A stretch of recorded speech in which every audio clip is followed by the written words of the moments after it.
محمد رسول اللہ کے دور میں لے چلتا ہوں۔ آقا مکے کی سرزمین پر آ کر کے مکے کے لوگوں میں اعلان توحید کرتے ہیں، انہیں آ کر کے قرآن کا پیغام سناتے ہیں، اللہ کا پروگرام بتاتے ہیں کہ اے دنیا کے انسانوں، جنہیں تم اپنا خالق مانتے ہو، جنہیں اپنا رازق مانتے ہو، جنہیں اپنا مستقیل مانتے ہو، جنہیں اپنا مولا مانتے ہو، جنہیں اپنا سب کچھ کرنے والا مانتے ہو، یہ کچھ بھی نہیں ہے، ان کا خالق بھی آسمانوں کا رب ہے۔ انہیں اللہ خالق کل شیء کا پیغام سناتے ہیں کہ ہر شے کو پیدا کرنے والا آسمانوں کا رب ہے۔ اپنے عقیدے کو درست کر لو، اپنے نظریے کو درست کر لو، اپنی سوچ کو درست کر لو، اپنی فکر کو درست کر لو۔ آقا پیغام سناتے ہیں، جو محبت والے ہیں وہ عداوت والے بن جاتے ہیں، جو ساتھ چلنے والے ہیں تعاقب کرنے والے بن جاتے ہیں، جو محبت کے رشتے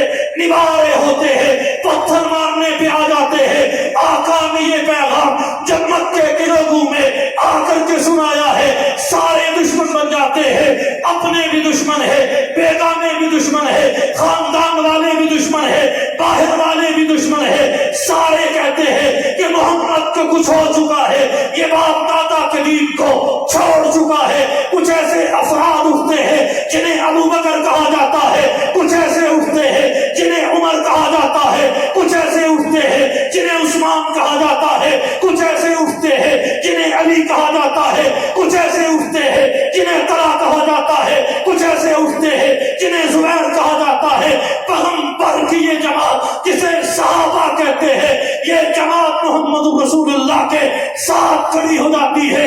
آقا پیغام دیتے ہیں، یہ مانتے چلے جاتے ہیں، آقا پروگرام دیتے ہیں، عمل کرتے چلے جاتے ہیں۔ لوگوں نے کہا مار دیں گے، یہ سولیوں پہ لڑک جاتے ہیں۔ لوگوں نے کہا جلا دیا جائے گا، انگاروں پہ لیٹ جاتے ہیں۔ لوگوں نے کہا گھر سے نکال دیا جائے گا، یہ ہجرت کر بیٹھتے ہیں۔ خاندان ستاتا ہے، قبیلہ ستاتا ہے، کبھی انگاروں پہ لیٹے نظر آتے ہیں، کبھی سولی پہ لٹکے نظر آتے ہیں، کبھی مکہ جیسے وطن کو چھوڑ کر کے ہجرت پہ مجبور نظر آتے ہیں۔ لیکن آقا سبیل لے کر کے کبھی یہ مکے سے نکل کر افغانستان تک، کبھی مکے سے نکل کر پاکستان تک، کبھی مکے سے نکل کر تاجکستان تک، کبھی مکے سے نکل کر ایران تک، کبھی مکے سے نکل کر افریقہ کے جنگلات تک پہنچاتے ہوئے نظر آتے ہیں۔ مجھے جواب ملتا ہے کہ 14.5 صدیاں بیت جانے کے باوجود حضور کے صحابہ پر